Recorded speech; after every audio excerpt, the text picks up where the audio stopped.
Time to make another video, and welcome to this episode. It's September, school just resumed, first week in September, and whenever this happens, the weather is always, without fail, the weather is always bright and warm. We really have this all through the year, so you can't stay indoors when you have this kind of weather. It's like you're wasting the sun.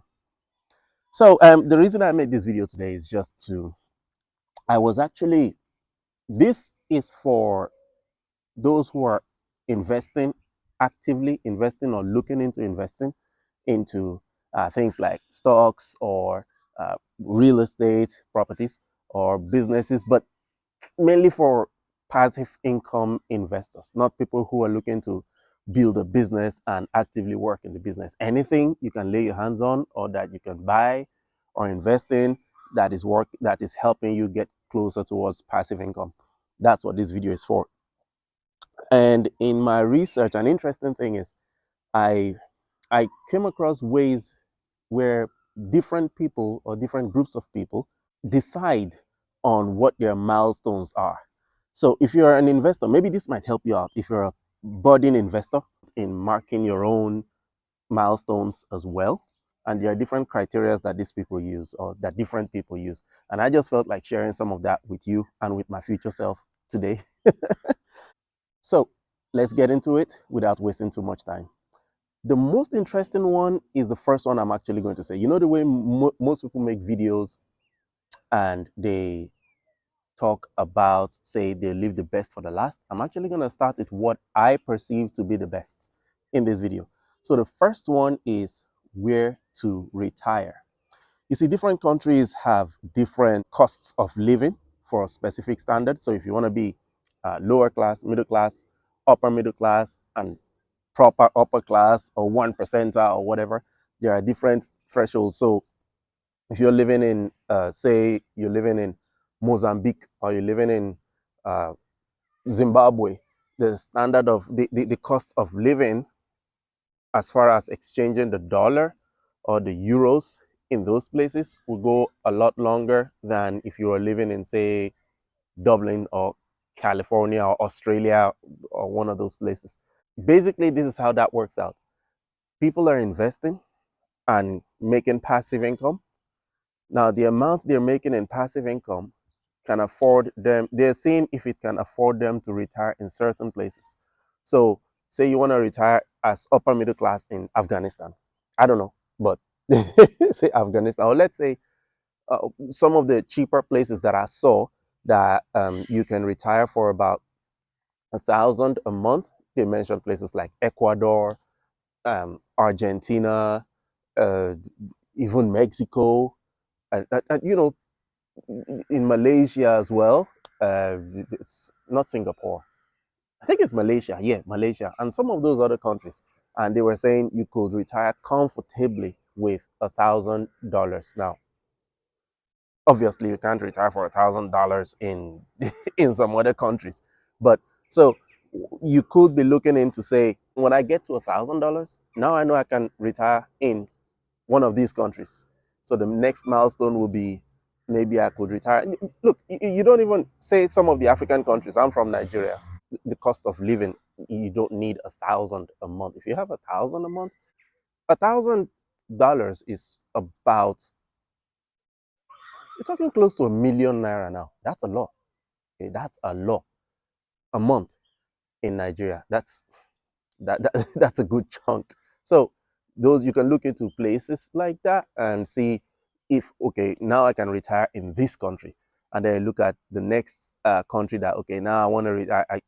I'm aiming towards being able to retire in this country. So using countries as a benchmark for your retirement is one of the you can also measure your milestone. So if you're making $500 a month on your investment, you can search and see which country can I retire in for 500, maybe Dominican Republic, I'm just guessing, or somewhere. And oh, I made that. Now let's up it and see which other country I can retire for 1,000 or 1,005 and so on. So that's the first one. The second one is, how long does it take to make a portion of your current active income? So let's say your current active income is about 3,000 or 3,005, and you've, say, okay, a portion of that, say I want to go part time, which means you might have to halve that amount, and you want your portfolio income to be able to cover that half. So you're looking at maybe 1,750. And when you get to 1,750, you can go from full-time working to part-time work because the other half is being covered by the income from your portfolio, whichever kind of portfolio it is. So that's another way of looking at a milestone. Say, I'm covering half of it or a quarter of it now, and I want to say you're covering a quarter of it now, and then you want to look to cover half of it, and then 75%, and then 100%. That's another way of measuring milestones. Remember to celebrate your milestones, whichever one you set for yourself. Remember to celebrate it.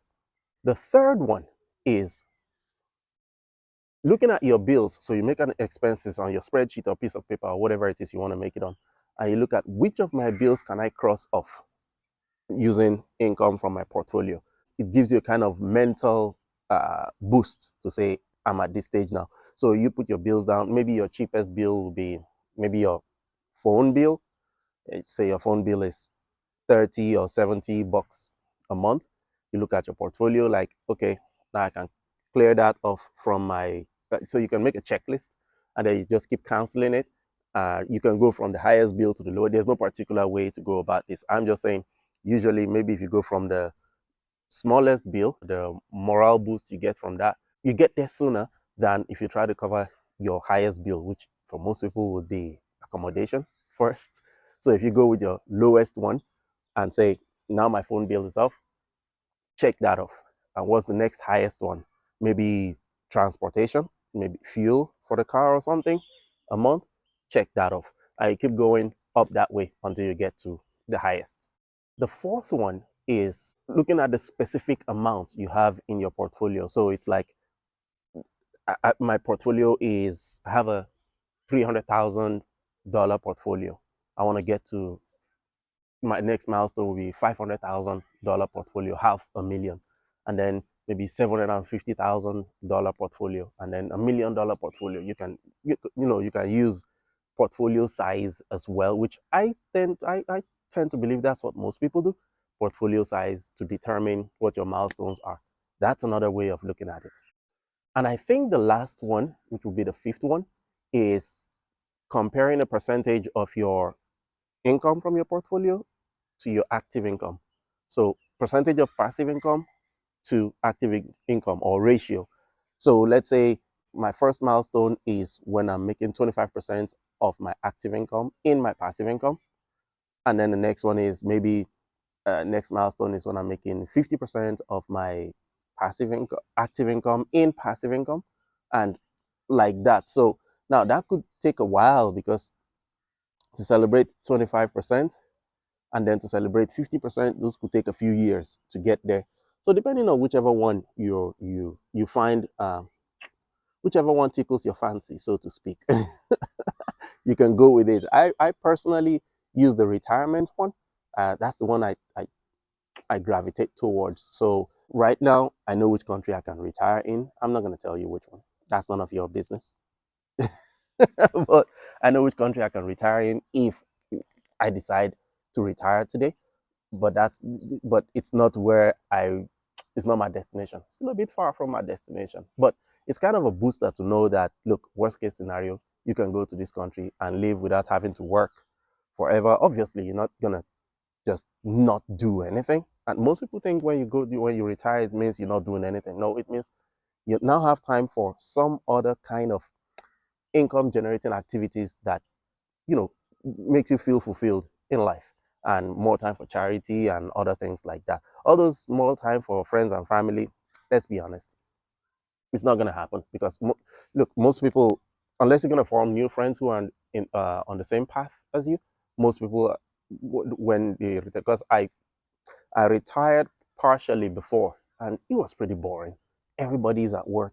You call that one, they can't hang out because they're at work.